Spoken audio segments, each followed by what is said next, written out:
Good morning, ma'am. Ma'am, अखोगी price action को यामना price action है ना technical analysis दा को high price action से सीधा video series से म असीदागी होरगा को असी सेमदि से कोई series की अहान ब video ने video कोई part 1 है ना इन ममिंग थोले को price action part 1 है हाई बसी की अहान ब video सीधा कोई नहीं ने दूसरे price action साइज से करीनो price action से कोई ना trading तो वो मतम दा any market तक stock market हो बजाय forex हो बजाय नट्रा अदुगा derivative market हो बजाय और equity market हो बजाय any market तक कोई ना trade तो वो मतम दा सिकी price action से करी की दरकार हो रही नो इन मिनट से को कोई ना price action से कहीं मतलब न देखा कोई ना price action है कभी कोई नहीं हमने सब ना है कांदा market की movement निका market की movement से कनाना तो हलाई नो हम सेम न संग न कनांग सागी market की movement से न तो रही movement चल रही बा मैं हम तो price की change में हम तो नहीं बोलोई ना 15 minutes की 5 minutes की time frame गाने ले रही निद्रा 1 hours की time frame गाने ले रही 30 minutes की time frame गाने ले रही हाई रिवर्स के time frame में हम से सिसु जिंग से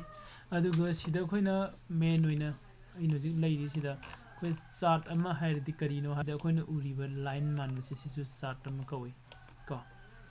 तो सिके चार्ट सिना करि खोइदा करि रिप्रेजेंट तो बिदिनो क चार्ट सिना खोइदा रिप्रेजेंट तो करि रिप्रेजेंट तो बिदिनो अदुगा चार्ट सिके मखन क्याम लैगे टाइप क सि म्याम से खोइना प्राइस एक्शन से नैना रिंगेदगी हौना खंगबा दरकार ओइको हजी अने लैसे लाइव मार्केट नि निफ्टी 50 नि तो निफ्टी 50 सिदा फर्स्ट वन द खोइ कनो सि जिंगमिना सि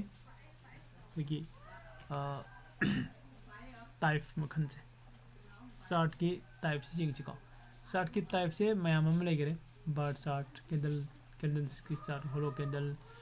हेकनासी chart line chart area chart base line chart मयाम हम लेगरे को सिकी मरकता हजी खोइने यूज तौदुसे कैनो कैंडल स्टिक की चार्ट सिने को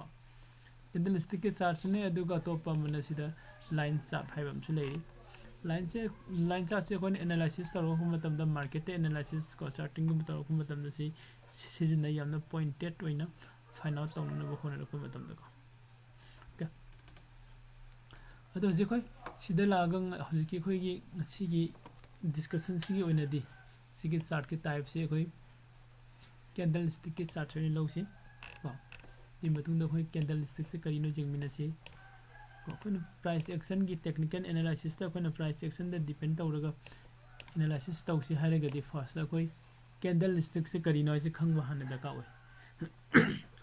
आइदि कोना इंग्लिश लैंग्वेज तमगे हारेगदि एबीसी दगी हाना तमिनद्रा एबीसी खंगद्रगदि कोई इंग्लिश इबा पाबा नमदे सेम बदाई तौरगा कोइना स्टॉक मार्केट चंगसे लगा नत्रगना फॉरेक्स मार्केट चंगसे लगा इन ट्रेड तौगे हाइरगदि को कोई कैंडल स्टिक से हाना खंग दका ओय कैंडल स्टिक से कोई खनबियो कोन एबीसीडी अंग ओय हान तमगा कोई क्लास 1 क्लास 2 क्लास 3 का रही कोई इंग्लिश पावा है रही इंग्लिश इबा है रही को सेम बदाई तौरगा सिदा कोइन स्टॉक मार्केट तसु हाइरबसिगी कैंडल स्टिक से करिनो खंगबा मतुंगदा आई चार्ट से रीड तौब ngमकनी चार्ट रीड तौब ngमक मतुंग सिदा मसागी आगी मथंग आगी प्रोसेस में से लागदिनी को अदे फास्ट द कोई सिगे चार्ट से करिनो जिंग मिनरस सि चार्ट से न करी हाइनो सि चार्ट से कोई कैंडल स्टिक की चार्ट ने साइ कोई चार्ट टाइप तै खंगरे नटा कैंडल स्टिक की चार्ट ने अदो सिदा मार्केट की अप एंड डाउन में आम लाई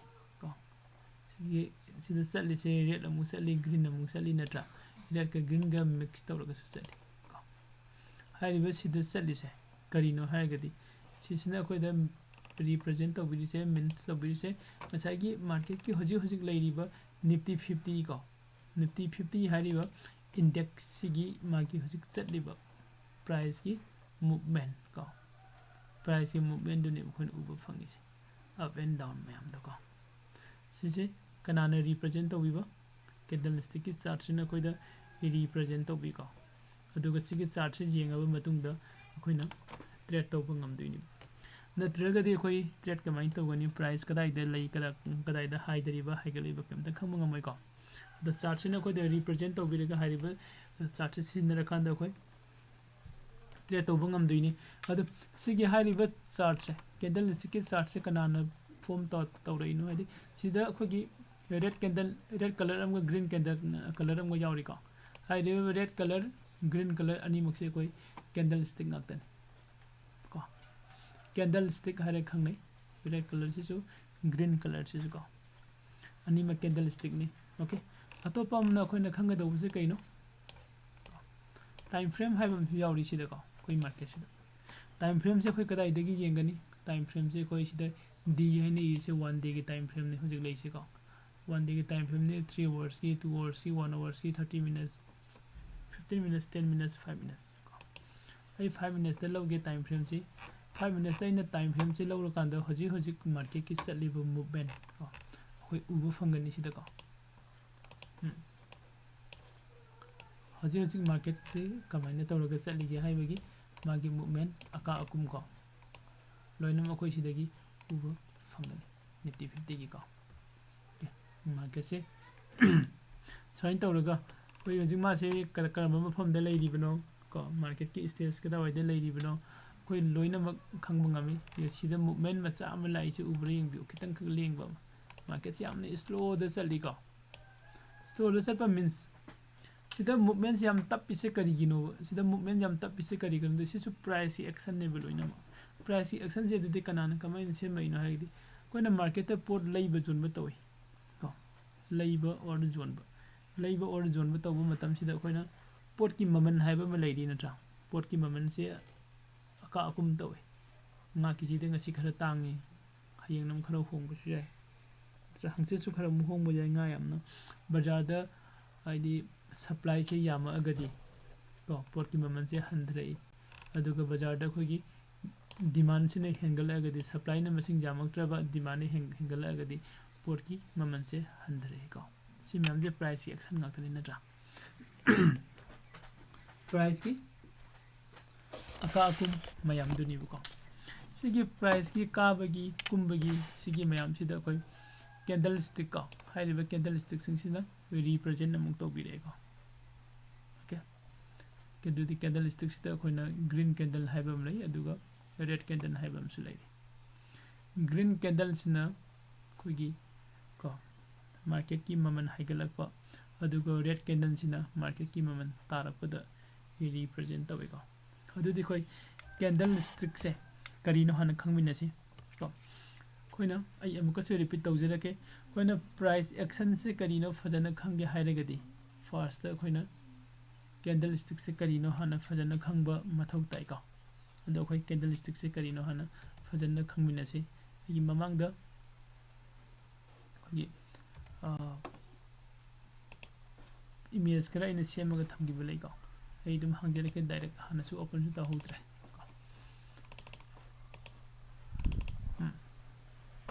ओके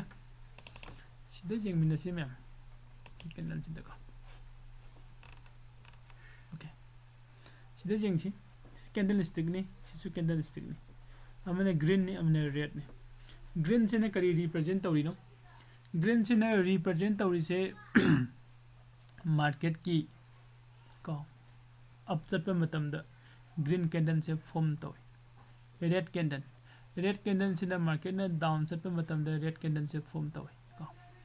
कोई मार्केट की अप एंड डाउन कोई मैम लोइन खंगे अप द चटपा मार्केट को अप ट्रेंड की मार्केट से कोई ना बुलिश मार्केट हरे खंगे डाउन द चटपा से कोई ना बियरिश मार्केट हरे खंगे को सेम द कांसेप्ट से लौरकांद ग्रीन कैंडल से कोई ना बुलिश कैंडल हरे खंगना गनी दुगो रेड कैंडल से कोई ना बियरिश कैंडल हरे खंगे को अदो कैंडल लमगी मागी कंपोनेंट्स मरी लई 4 प्राइस कंपोनेंट है कोई ना को प्राइस कंपोनेंट मरी लई open and close high and low को ngasi gi market की प्राइस है स्टार्ट तो को मतम न कदाई दे स्टार्ट तो गिबा को स्टार्ट तो पॉइंट से कोन ओपन है खंगना लोसिंग गिबा मतम की प्राइस तो लास्ट इकोन कोन दि shares ꯂꯩꯒꯤꯕ trade ꯇꯧꯒꯤꯕ price ꯇꯣ ꯀꯌꯥꯗ ꯑꯣꯏꯒꯤꯕꯅꯣ ꯑꯗꯨꯅ ꯑꯩꯈꯣꯏꯒꯤ closing point ꯁꯤ ꯑꯣꯏꯒꯅꯤ ꯑꯗꯨꯒ market ꯅ ꯈ꯭ꯋꯥꯏꯗꯒꯤ highest ꯀꯗꯥꯏꯐꯥꯎ ꯌꯧꯔꯨꯕꯅꯣ ꯍꯥꯏꯕ ꯑꯗꯨꯒꯤ point ꯗꯨꯅ ꯑꯩꯈꯣꯏ high ꯁꯤ ꯑꯣꯏꯒꯅꯤ ꯑꯗꯨꯒ market ꯅ ꯈ꯭ꯋꯥꯏꯗꯒꯤ low ꯑꯣꯏꯅ ꯀꯣ price ꯇꯣ ꯀꯗꯥꯏꯐꯥꯎ ꯆꯠꯂꯨꯕꯗꯨꯅ low ꯁꯤ ꯑꯣꯏꯒꯅꯤ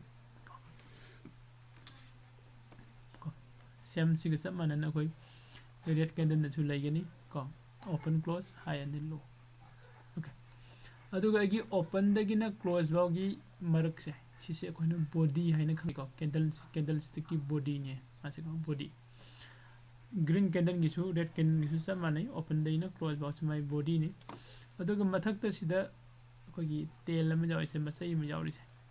ꯁꯤ ꯑꯩꯈꯣꯏꯅ upper wick ꯅꯠꯇ꯭ꯔꯒ upper shadow ꯍꯥꯏꯔꯒ ꯈꯪꯅꯩ ꯀꯣ ꯃꯈꯥꯗꯒꯤꯁꯤꯅ ꯑꯩꯈꯣꯏꯅ lower wick ꯅꯠꯇ꯭ꯔꯒ lower shadow ꯍꯥꯏꯔꯒ ꯈꯪꯅꯩ ꯀꯣ okay ꯑꯗꯨ red candle ꯒ green candle ꯒꯤ difference ꯁꯦ ꯀꯩꯅꯣ ꯍꯥꯏꯔꯒꯗꯤ green candle ꯁꯤꯅ ꯉꯁꯥꯏꯒꯤ market ꯁꯦ bullish market ꯍꯥꯏꯕꯅꯤꯅ मागी ओपन से मखादगी ओपन तौरई को मैम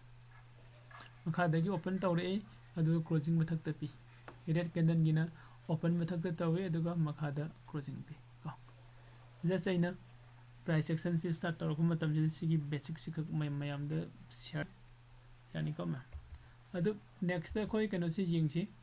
यदि कोइना प्राइस एक्शन सिदा चंगसिलगदी को प्राइस एक्शन सिदा कोइना चंगसिलगदी कैंडल मयाम अमसु लैरी सिसु मसक खंगबा मयाम अम दका ओइको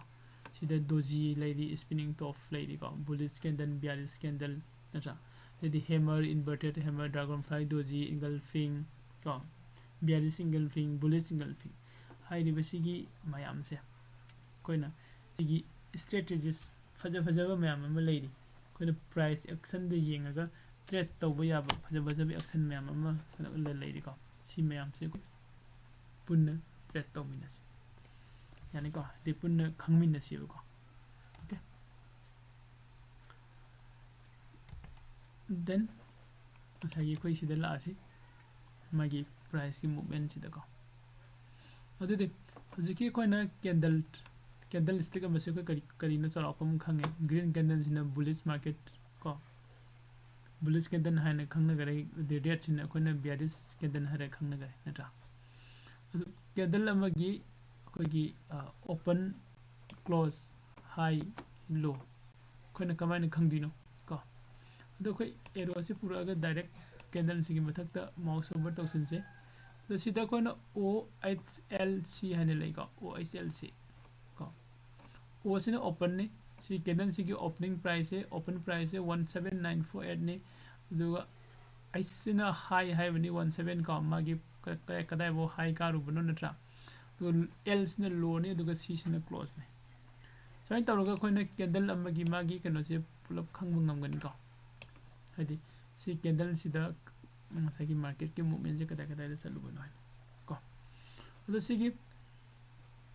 सपोज सिदागी कैंडल से हाई रसे सी ग्रीन कैंडल से ग्रीन कैंडल से को 5 मिनट्स की कैंडल ने 5 मिनट्स की कैंडल है का कोई 5 मिनट्स की कैंडल नि कमाइन खंगिनो कमाइन खंगिनो यदि आगी टाइम फ्रेम से 5 मिनट्स की टाइम फ्रेम तो 5 मिनट्स की टाइम फ्रेम सिदा आगी ग्रीन कैंडल से फॉर्म तौबने को अदुदे सिगी ग्रीन कैंडल 5 मिनट्स की टाइम फ्रेम की मनुंग द फॉर्म तौगरिबा आगी ग्रीन कैंडल से सिगी कैंडल से कमाइन तौरगा मागी जर्नी से हाइपे जिंगमिनसिबको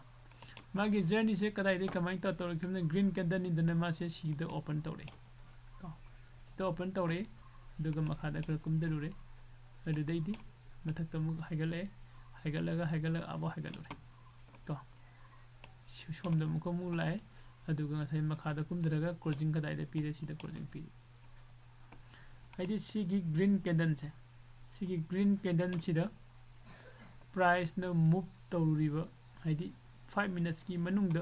प्राइस की मूवमेंट मागी 5 मिनट्स की प्राइस की जर्नी दो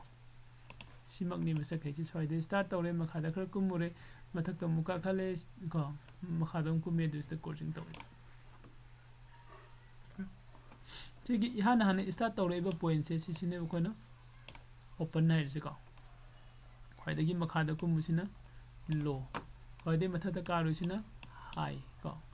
अदुगा ꯁꯤꯒꯤ ꯀ꯭ꯂꯣꯖꯤꯡ ꯄꯤꯒꯔꯤꯕ ꯍꯥꯏꯗꯤ ꯂꯣꯏꯁꯤꯟꯒꯔꯤꯕ ꯃꯐꯝꯁꯦ ꯁꯤꯅ ꯑꯩꯈꯣꯏꯅ ꯀ꯭ꯂꯣꯖꯤꯡꯅꯤ ꯀꯣ ꯁꯤꯒꯤ ꯃꯌꯥꯝꯁꯦ ꯑꯩꯈꯣꯏ ꯈꯪꯕ ꯗꯔꯀꯥꯔ ꯑꯣꯏꯀꯣ ꯁꯤ ꯃꯌꯥꯝꯁꯦ ꯍꯧꯖꯤꯛ ꯑꯩꯈꯣꯏ ꯈꯪꯉꯦꯅꯤ ꯂꯧꯔꯁꯤ ꯀꯣ ꯁꯤ ꯃꯌꯥꯝꯁꯦ ꯑꯩꯈꯣꯏ ꯈꯪꯉꯕꯅꯤꯅ ꯍꯧꯖꯤꯛ ꯑꯩꯈꯣꯏꯅ ꯌꯦꯡꯗꯣꯏꯁꯦ ꯀꯩꯅꯣ ꯍꯧꯖꯤꯛꯐꯥꯎꯗ ꯑꯩꯈꯣꯏꯅ ꯈꯪꯉꯤꯁꯤ ꯀꯩ ꯀꯩꯅꯣ ꯀꯦꯟꯗꯜ ꯁ꯭ꯇꯤꯛꯀꯤ ꯆꯥꯔꯠ ꯈꯪꯉꯦ ꯆꯥꯔꯠ ꯇꯥꯏꯞ ꯈꯪꯉꯦ ꯀꯦꯟꯗꯜꯁ ꯀꯔꯤꯅꯣ ꯈꯪꯉꯦ ꯑꯗꯨꯒ ꯉꯁꯥꯏꯒꯤ ꯀꯦꯟꯗꯜ ꯁ꯭ꯇꯤꯛ ꯑꯃꯒꯤ ꯃꯥꯒꯤ ꯇꯥꯏꯝ ꯐ꯭ꯔꯦꯝꯒꯤ ꯃꯇꯨꯡ ꯏꯟꯅ 5 ꯃꯤꯅꯠꯁꯀꯤ ꯅꯠꯇ꯭ꯔꯒ 10 ꯃꯤꯅꯠꯁꯇ ꯄ꯭ꯔꯥꯏꯁꯀꯤ ꯖꯔꯅꯤꯗꯣ ꯀꯗꯥꯏꯗꯒꯤ ꯀꯗꯥꯏꯐꯥꯎ ꯆꯠꯅ ꯍꯥꯏꯕꯁꯤꯁꯨ ꯈꯪꯉꯦ ꯀꯣ ꯑꯗꯨꯗꯤ ꯁꯤꯗ ꯑꯩꯈꯣꯏꯅ ꯑꯇꯣꯞꯄ ꯑꯃꯁꯨ ꯗꯤꯐ꯭ꯔꯦꯟ ꯀꯩꯅꯣ ꯃꯌꯥꯝꯁꯨ ꯎꯕ ꯐꯪꯉꯦꯕ ꯀꯦꯟꯗꯜꯒꯤ ꯐꯣꯝꯁꯤꯡꯁꯦ ꯀꯦꯟꯗꯜꯁꯦ ꯑꯆꯧꯕꯁꯨ ꯌꯥꯎꯔꯤ ꯃꯆꯥꯁꯨ ꯌꯥꯎꯔꯤ ꯅꯠꯇ꯭ꯔꯥ ꯍꯥꯏꯗꯤ ꯃꯈꯣꯡ ꯈꯔ ꯁꯥꯡꯕ ꯃꯈꯣꯡꯈꯔ ꯇꯦ ꯍꯥꯏꯗꯤ ꯑꯞꯄꯔ ꯋꯤꯛꯅ ꯈꯔ